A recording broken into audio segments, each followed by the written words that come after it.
Welcome to day 4 of DIYing my powder room into the modern, moody, botanical vision I had in my head, and it's paint day, people!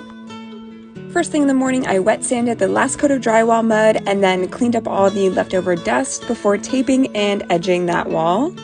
I just knew this would get messy if I did it beforehand, so I'm glad I thought ahead for this one.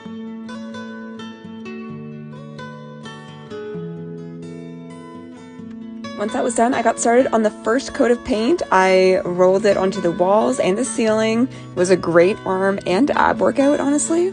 I chose to use the Bare Premium Plus paint and primer in one, and it went on really nicely and had great coverage over both the dark and the light colors that I was covering on these walls. I opted for the color Equestrian Green in an eggshell finish, and I am absolutely in love.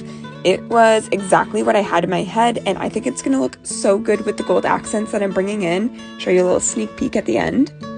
And today was just a painting day, but honestly, is there anything more satisfying than watching a bunch of time lapses of a room getting painted? I don't think so.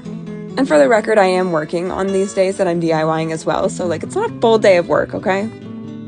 I finally feel like I'm making some progress in this room. Make sure to follow along for day 5.